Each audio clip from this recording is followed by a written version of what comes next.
Hello, and welcome back to another episode of Beyond the To-Do List. I'm your host, Eric Fisher, and this is the show where we talk to the people behind the productivity. I guarantee you're going to get behind your productivity from this episode. I get to talk to Rory Vaden, author of Take the Stairs and the upcoming book Procrastinate on Purpose. Rory's first book, Take the Stairs, was a #1 Wall Street Journal bestseller, was #1 on the USA Today, and #2 on the New York Times bestseller list, and has been translated into 11 different languages. He definitely struck a chord with that one, but as you'll hear from this conversation, that book, as well as the new one, go hand in hand. So you're not going to only just learn why you need to do the things you need to do, you're going to learn which things are the things you need to do, and then how to decide when to do them, and then how to do them. From these two books. It's awesome. It's amazing. I love both of these books. I have read them. Here's me giving a 2 thumb up, high endorsement that you can't see through your ears, but I am doing it.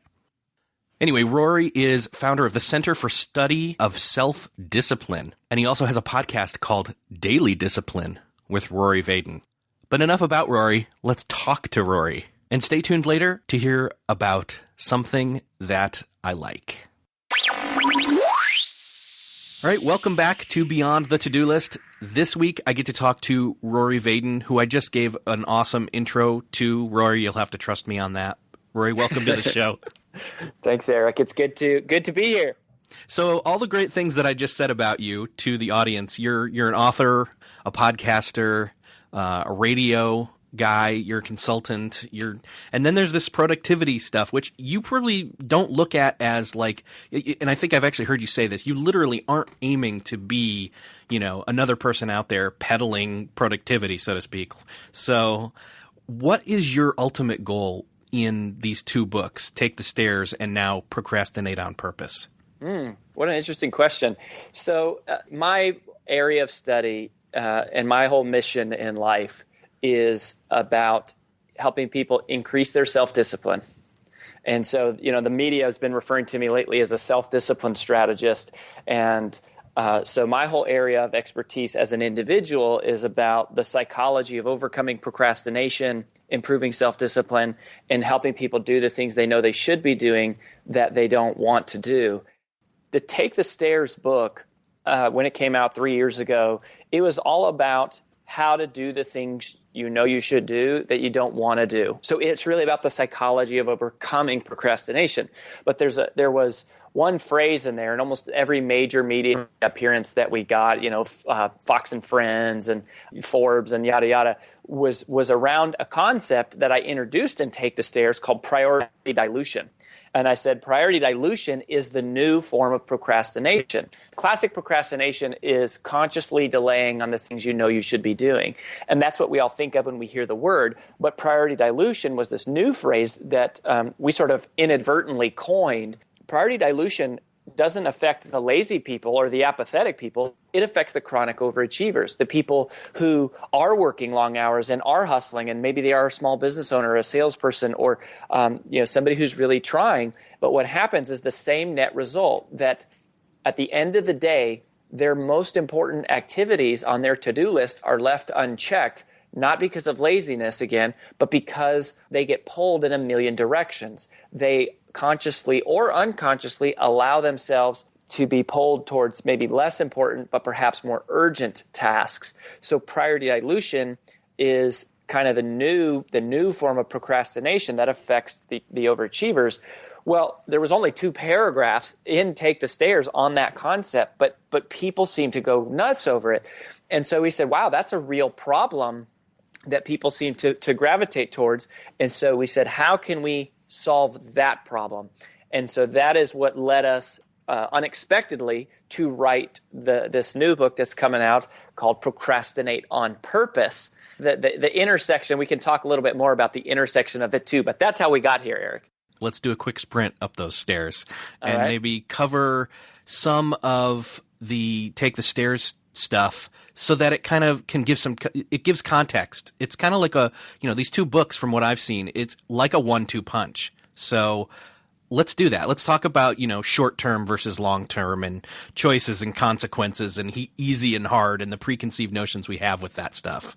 Take the Stairs is really nothing other than these 7 misconceptions that people have about self-discipline. And I think part of the reason it became so pervasive worldwide, it's like in 11 languages now, it's been really awesome. And I never set out to write a book to solve the world's problems. I set out to solve my own.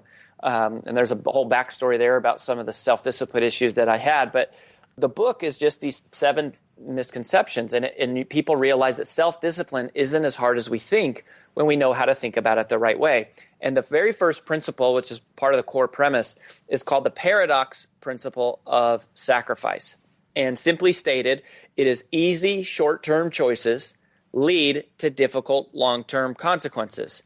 Meanwhile, difficult short-term choices lead to easy long-term consequences. And this great paradox here is what seems like the easy way actually is what creates the more difficult life. And what seems like the hard thing, making the sacrifice, actually is what makes life easier. And sort of I guess I would say the signature story around that piece is I just talk about in nature, growing up in Colorado, we have both buffalo and cows. And Colorado is one of the only places in the world, because of our sort of topographical landscape, that we have those 2 creatures. And there's a great lesson, it's a very good demonstration that when storms come in Colorado, they almost always develop in the west from over the mountains, and then they roll out towards the east. And what cows do is very natural. A cow can sense that a storm is coming from the west, and so a cow will run east away from the storm. The only problem with that is that anybody that knows anything about cows knows that they're not very fast. And so the storm catches them. And the cows also are not very smart.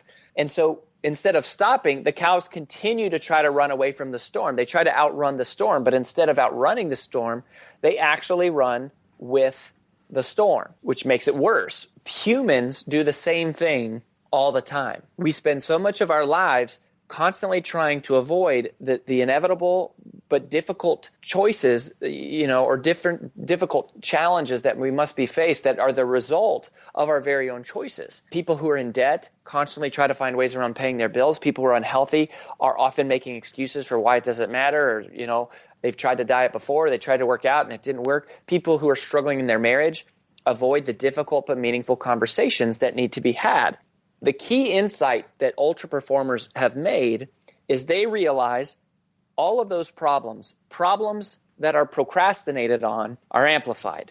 So waiting always makes it worse. But what buffalo do is buffalo wait for the storm to cross right over the crest of the peak of the mountaintop. And as the storm rolls over the ridge, buffalo, instead of running east like cows away from the storm, buffalo turn and they run west. In other words, they run right at the storm. They charge into the storm. And by running directly at the storm, they run straight through it, which minimizes the amount of pain and time and frustration they experience. It's such a great metaphor for life and procrastination, because the mistake is to try to go through life without having any difficulty. And that's why we procrastinate, because we're like, I want to put off the thing that is really hard. But that's futile. Procrastination is a creditor that charges you interest. So you can either pay the price now today, or you will pay it later with interest. And so that gives, I guess, a spirit of Take the Stairs in like 2 minutes here. Now, procrastinate on purpose is a little bit different, because people say, they go, okay, Rory, so I don't understand. In Take the Stairs, you said procrastination is the most expensive and visible cost in business today. And now you're saying procrastinate on purpose. But I mean, you basically spent the first book saying, look, guys, there are no shortcuts. They all end up being long ways around where you end up beat up and, you end up getting to the same place eventually, maybe, but there's no guarantee. And in fact, I love the rent axiom that it's that continued doing the right thing every single day. Or in other words, how you say it, success is never owned. It's only rented, and the rent is due every day. And all of that is true, okay? So nothing about that has changed. The title is just kind of a catchy title that actually fits in. So here's what the distinction is. There's a big difference in waiting to do something that we know we should be doing, but we don't feel like doing it, versus waiting because we're deciding that now is not the right time. Waiting to do something when you know you should do it and you don't want to and you don't feel like doing it, that's procrastination. That's the most expensive invisible cost in business today. That's the thing that'll destroy your health and your finances and your marriage and your business. That is what Take the Stairs solves. But waiting to do something because you're intentionally deciding that now is not the right time, not checking email in the middle of the day so that you can focus on interfacing with your customers when they're available, right? Not taking an incoming phone call from work when you're having time with your kids or with your spouse, not getting sucked up into the busy work of priority dilution when you're deciding intentionally that now is not the right time to do something. That's not procrastination. That is patience. That is saying, I can let these other insignificant things wait so that I can focus on the things that I need to do. So we call that procrastinate on purpose. You're procrastinating on the insignificant things so that you can focus on the big things. It's giving yourself the permission to not feel pressured always by the urgency of fires, so that you can instead focus on the things that are really significant. And a way to kind of summarize that is inaction that results from indulgence is procrastination. Inaction that results from intention, that is patience. And patience is what the world needs, because most of us check our emails 24 hours a day, 7 days a week, frenetically going back and back. Is like a drug addiction. And it's because we're trying to run on the hamster wheel, trying to keep up with everything. And what is happening is we're pulled constantly away from things that are most significant. And so the Procrastinate on Purpose book is about what to do with everything else. How do you manage all of because you can't just say never answer your email. You can't just say never do paperwork. You can't just say never return those phone calls. You have to have a system for how to do that. And that's what Procrastinate on Purpose is all about. It's the 5 permissions to multiply your time is what the subtitle is. Okay. So this classic procrastination, somebody who's read the first book, they'll say, okay, cool, I'm going to start doing the things that I need to do. I would guess that those are the people that, if they've not gone into this third version of procrastinating and procrastinating on purpose, probably get stuck in that what you call creative avoidance, where they are checking their email constantly. And it's good to do that, and it's something worthwhile to do, but they're doing it at the wrong time and they're constantly doing it, right? Yeah, creative avoidance is a third type of procrastination.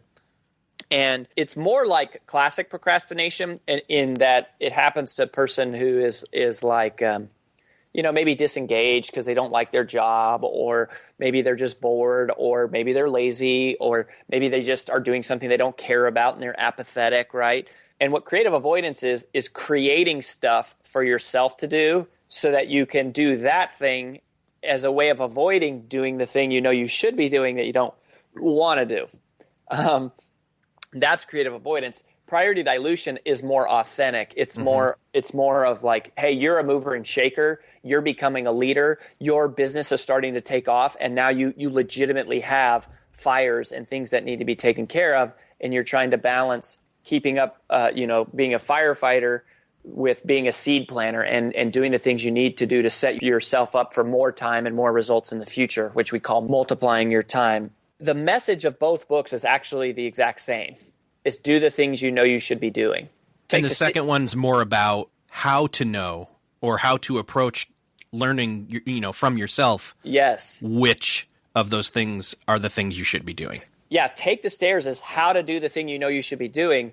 Procrastinate on Purpose is how to identify what those things are and what to do with everything else. Like how do you manage the minutia? And so here's what's really interesting. And I did not realize this, Eric, until I was at the end typing towards the very end of the book, writing the manuscript. Procrastinate on Purpose isn't the sequel to Take the Stairs. It's the prequel. Right. I accidentally went Quentin Tarantino on everybody. So Take the Stairs, it's fine if you've read it first, and it's a great. It really does set the foundation well, because Take the Stairs is kind of like almost from how to go from good to great, right? or even maybe more how to go from like mediocre to good. and then Procrastinate on Purpose is once you start applying all these principles of Take the Stairs, you're going to start making more money. Your business is going to start to grow. You're going to have lots of customers. You're going to have a lot to keep up with. How in the world do you manage all of these fires? And so with Procrastinate on Purpose, we went out and we profiled, dozens of these ultra performers, and we tried to really understand how do the most successful people in the world today, how do they think differently about time? Because there's all of these things that are really myths about time, like balance was a total myth that ultra performers don't buy into. Even having things like a to-do list was rejected by a lot of people. The whole concept of prioritizing is something that multipliers, they kind of follow, but not really. And so we ended up exploding a lot of our own myths about what great time management looks like.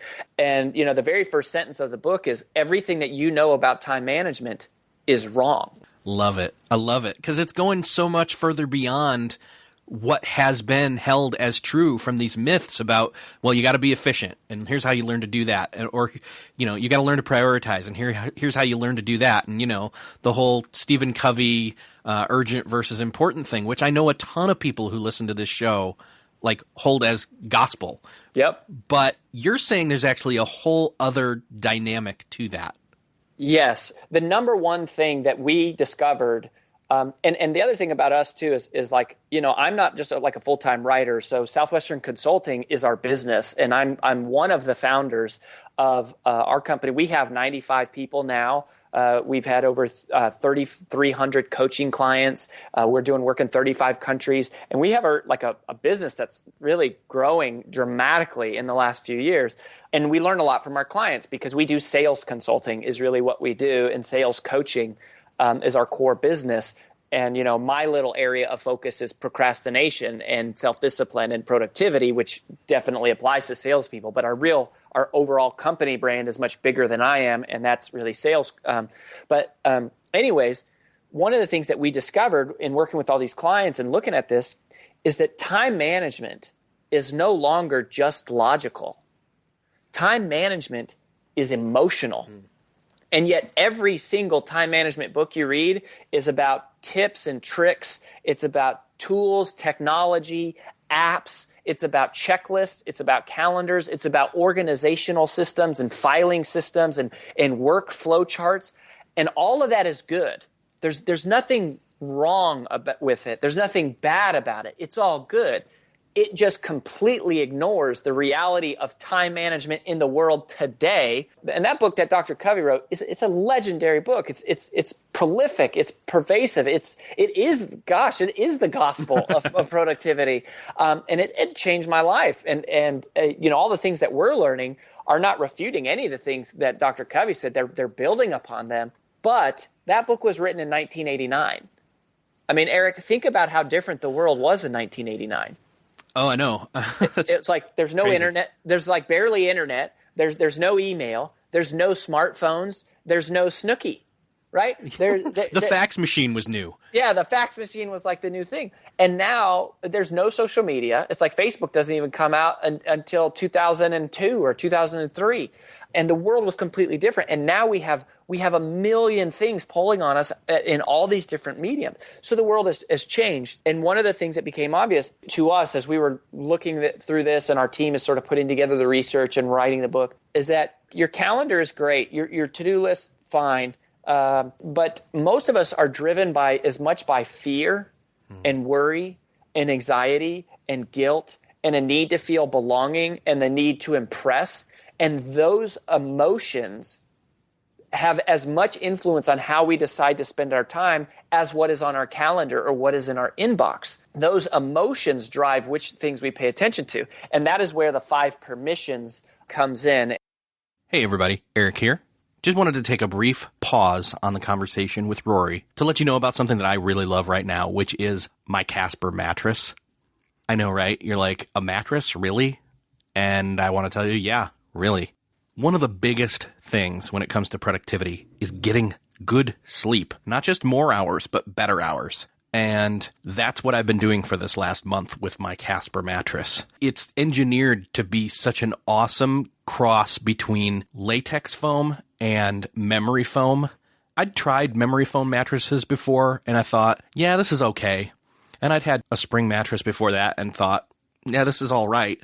So, I didn't know what to expect with this combination of latex foam with memory foam, but I got to tell you, I was sold instantly when I laid down on it. It had just the right amount of firmness and support and just the right amount of bounce and comfiness or coziness or, fluffiness, however you want to put it, that when you lay down on it, you feel both firmness and fluffiness in just the right proportion, and it's amazing. What's cool is you guys can try this out with a risk-free trial and return policy. You can sleep on a Casper mattress for 100 days with free delivery and painless returns if you're not sold, which honestly I know you're going to be. And since I know you're going to be sold, you'll be shocked at the value you get for the money that you pay. These are amazingly engineered mattresses that you would expect to pay shockingly higher prices for, but you don't.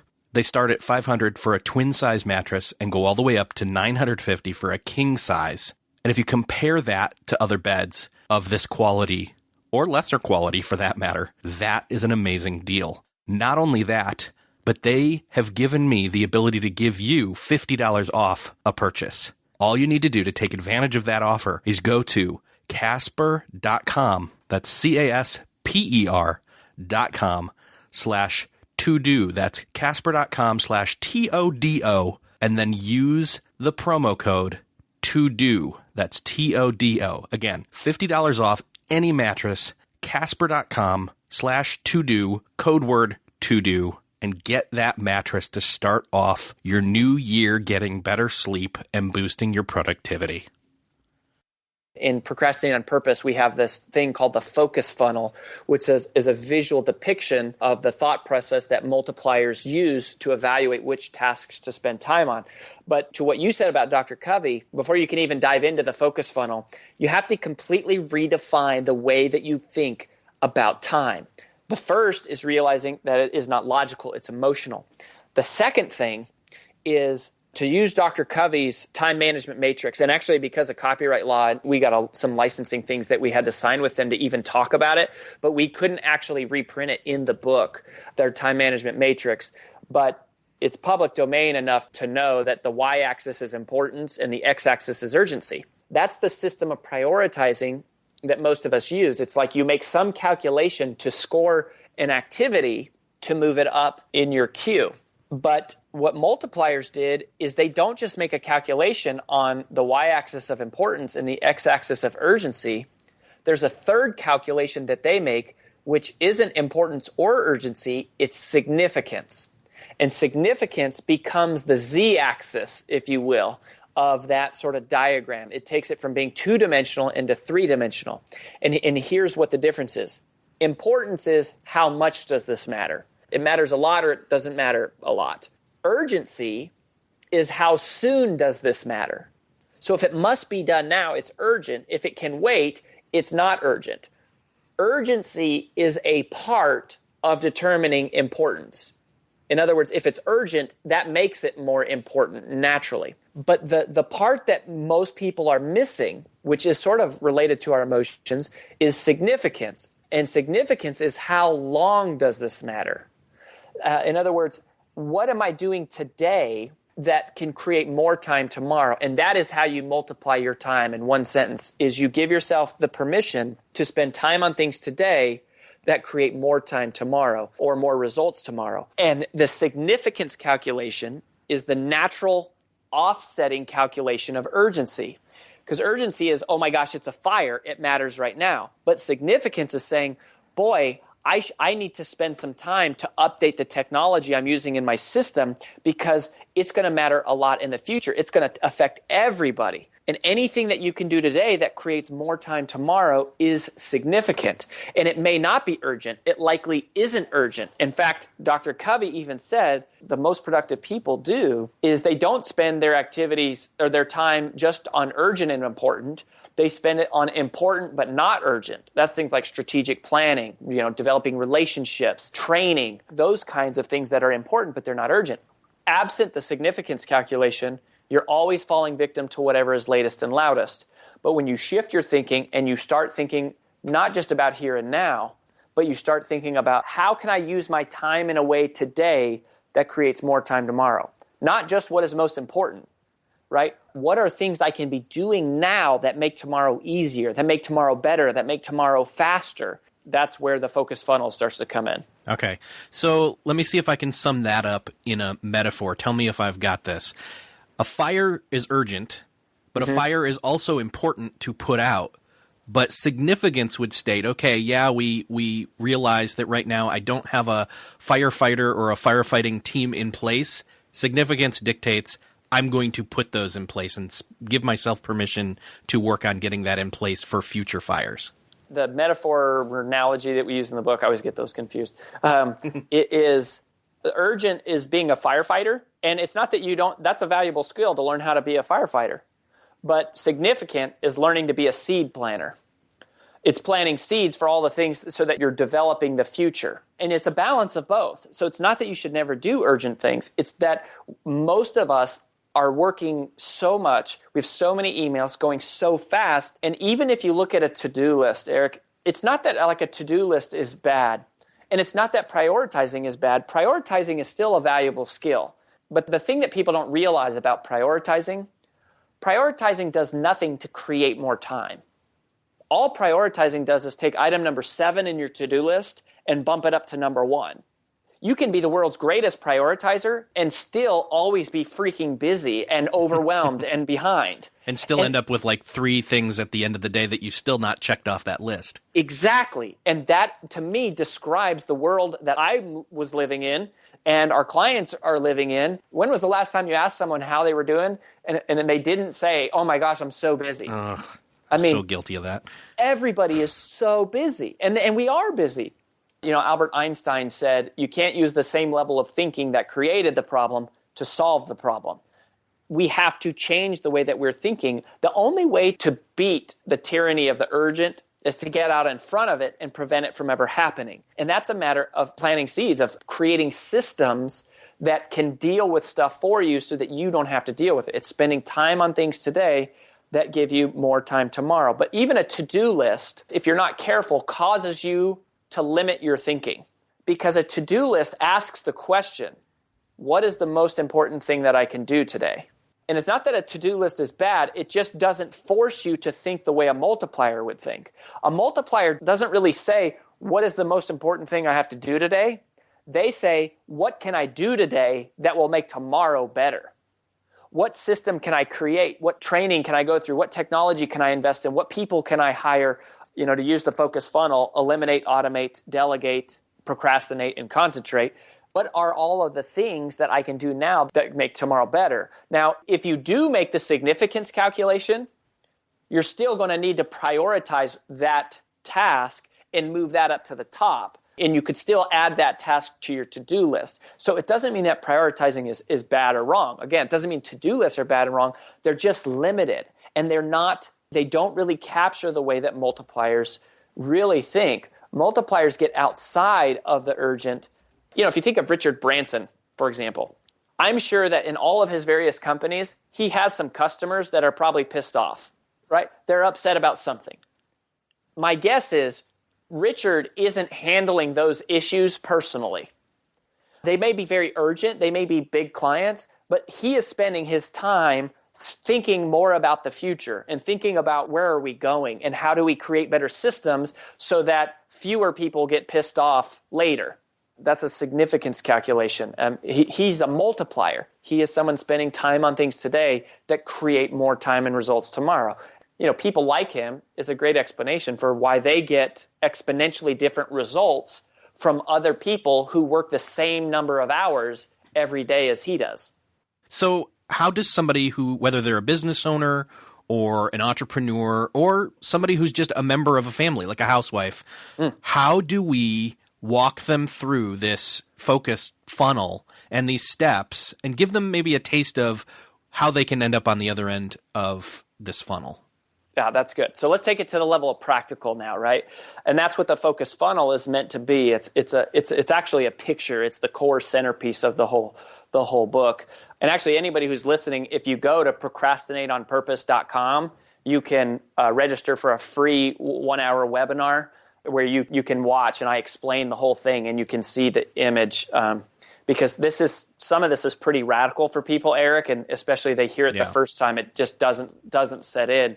So anyways. And what strikes me is some of it is actually the opposite of radical. It's the same old stuff, but it's the perspective that you're using, giving a reason, or let's use the word significance, to these actions in the funnel.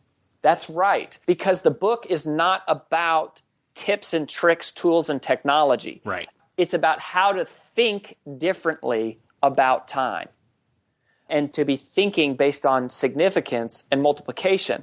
Now, some of the practical things may be things you're already doing right. So to go through the funnel, if you just picture a funnel, at the top, the wide part, these are all of your tasks coming in, all of your ideas to do, all of your stuff that's going on, personal, professional. All those inboxes. All those inboxes, all the various inboxes. The first question is you say, can I eliminate this? Can this be eliminated? The permission there is the permission to ignore. And that's really about the emotion, like the emotion of guilt, right? We say yes to things we really want to say no to just because we don't want to offend anybody. Right. And part of what you got to realize is you're always saying no. You cannot go through life without saying no, even though we try. Because anytime you say yes to one thing, you simultaneously are saying no to an infinite number of other things. And so what happens is by saying yes to things we don't want to say yes to, we inadvertently end up saying yes to things that don't matter, and then we accidentally are saying no to the things that do matter. So we're like the go-to guy for whatever, some project at work, but then we never see our kids, as an example. Yeah. So eliminate multiplies your time, because anything you say no to today is going to free up time tomorrow. And most of us might not realize the power and importance of saying no, because inside of today, if absent the significance calculation, if I'm only looking at my day today, thinking of the here and now, saying no just seems hard. It just seems like it's painful and it's confrontational and I don't like it. But somebody who makes the significance calculation, again, how long does this matter? They're thinking of how this affects the future, not just how it affects here and now. Is they're saying, if I say no today, that's going to give me more time tomorrow. So then automate is the permission to invest. Most of you that are listening, if I asked you, I said, do you know of a technology that would make your business better? Do you know of a system that needs to be improved in your business? Do you know of a process that could be created around, even around the house, that if you did it today, it would make it more streamlined tomorrow? Most of us would say, yes, I do. And then we say, why don't you do that? And people would say, I don't have the time. And it's ironic that the very answer we would use, or they would say, I might not have the money. Yeah. But the thing is, anything you create a process for today saves you time tomorrow. In the Automate chapter of the book, we talk about a new phrase, which we call ROTI. It's basically, it's return on time invested.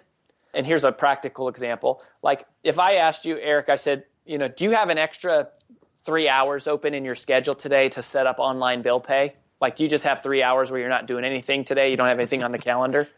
Yeah, that's not true. Yeah, no. When was the last time you walked around and you're like, man, I got nothing to do.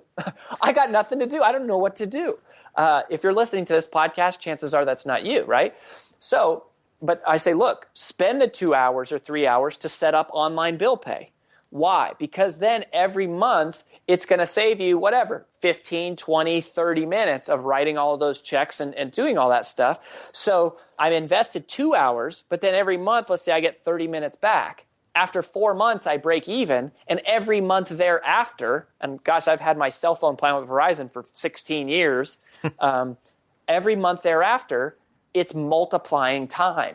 It's doing something for me that I would be doing. But most of us don't give ourselves the permission to invest because we say, I don't have the time to set that up. I don't have the money to buy that technology. I would love to have it, but even if I did have the money, I wouldn't have the time to set it up. And multipliers think completely different. They make that significance calculation and they go, oh my gosh. And a great example, we use Infusionsoft, and it revolutionized our business. And it was like, yeah, it was a pain to get Infusionsoft set up, and we invest a good bit of money of it. But man, the moment that we had it all dialed in and turned on, I mean, our business has exploded. Our revenue doubled and our bottom line quadrupled in like 18 months. It's because we're multiplying because now the system is doing it. So that's automate. If it can't be eliminated, then you ask yourself the question, can it be automated? If it can't be automated, then you ask yourself the question, well, can it be delegated? And you ask, can this be done by somebody else? Now, that permission is the permission of the imperfect. The reason most of us don't delegate is because we're afraid that someone else won't be able to do it as well as I can. Right. But one of the multipliers that was profiled, he's actually in the book. Yeah, his profile made it in the book, so it's in the actual print.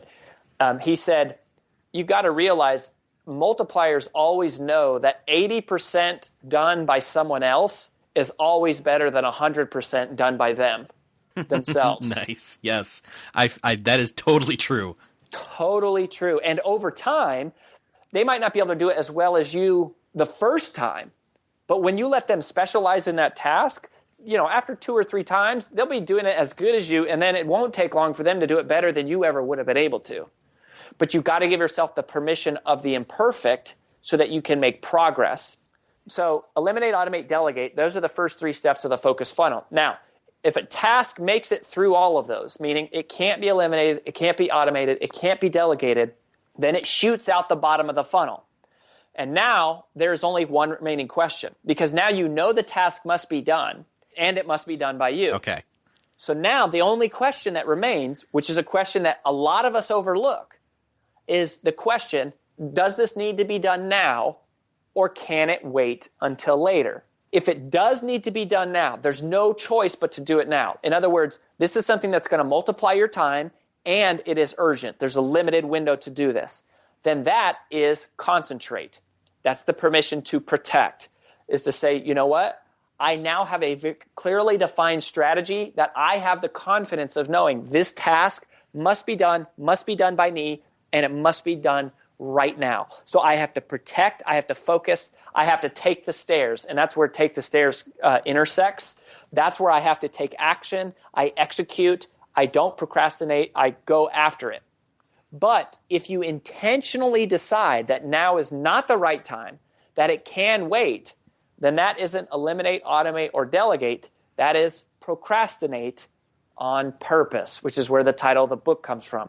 Procrastinate on purpose. That is the permission of the incomplete. That is saying, you know what? It's fine if I don't answer emails every second of every day because I'm going to be present on the phone conversations that I'm having with my customers, or I'm going to be present at dinner with my kids. I'm going to dedicate my full focus to laying out my strategy for 2015, and I'm not going to allow myself to be interrupted by insignificant things, like a spam email, an incoming phone call. It amazes me how many people get an incoming phone call, and they answer it, and they go, I can't talk right now, I'll call you back. Oh, jeez. Why did you answer the phone? Why did you answer the phone to tell me you couldn't talk right now? Like, we have voicemail, we have text, we have Twitter, we got everything. Like, that's the stupidest thing ever to me. That person is missing the permission of incomplete. In other words, letting it pile up for a little while so that they can get to it later. What we find is that when you ask that question, can this wait until later? If the answer is yes, you pop it back to the top of the funnel. So it goes into this holding pattern where it's cycling through the funnel. If the answer to the question, can this wait until later, is always yes, then what you find is that over time, a lot of those activities disappear. They disappear. They get eliminated, automated, or delegated just on their own. And so not everything is an emergency like we make it. A lot of us treat it like it is, and we have alarms on everything as if it was an emergency. Like, oh my gosh, an email came in, I need my phone to beep, and I need it to chirp, and I need a thing to flash up in the bottom corner of my window so I don't miss it. But they're not emergencies. There's very, very few things that cannot wait at least a couple hours, right? And you have a plan for getting to it. But all of this comes back to the idea that you multiply your time by giving yourself the emotional permission to spend time on things today that will create more time tomorrow. You stop living urgent and you start living significant.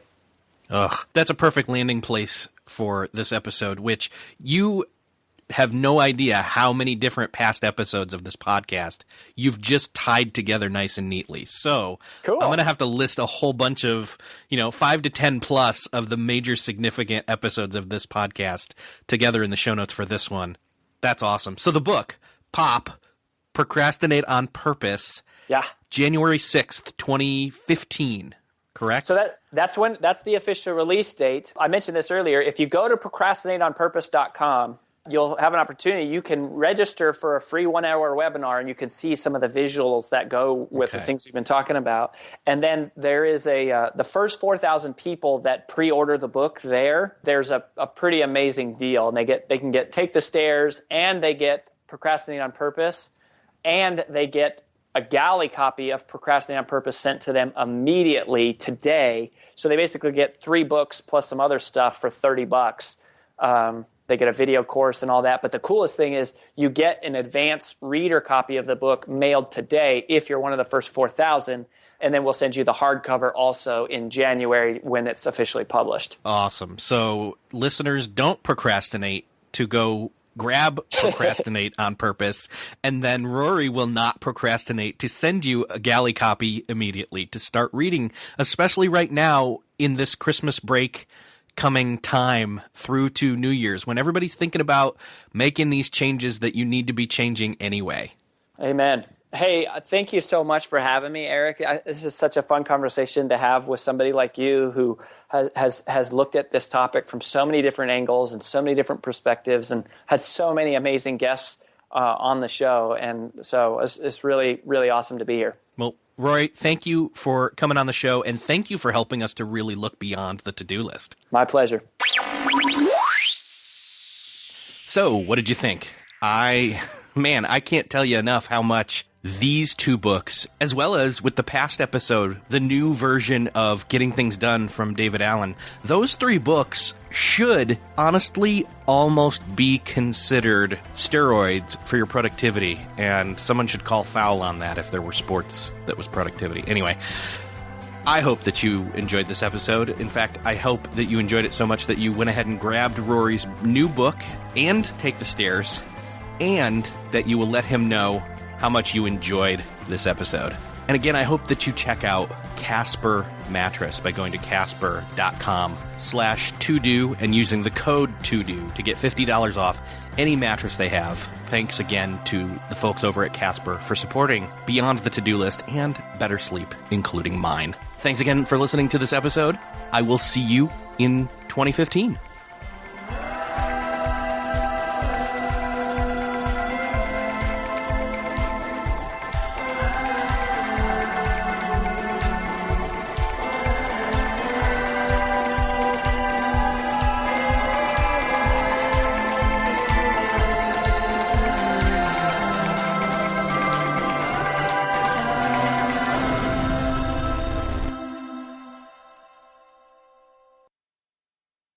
Beyond the To-Do List is a proud member of the Noodle.mx Network. Find more of our award-winning and award-nominated podcasts to make you think, laugh, and succeed at Noodle.mx. Learn how to podcast. Theorize over the TV shows Once Upon a Time in Wonderland, and Under the Dome. Laugh with our clean comedy, delve into science fiction and philosophy, learn critical thinking from movie reviews, and more at Noodle.mx.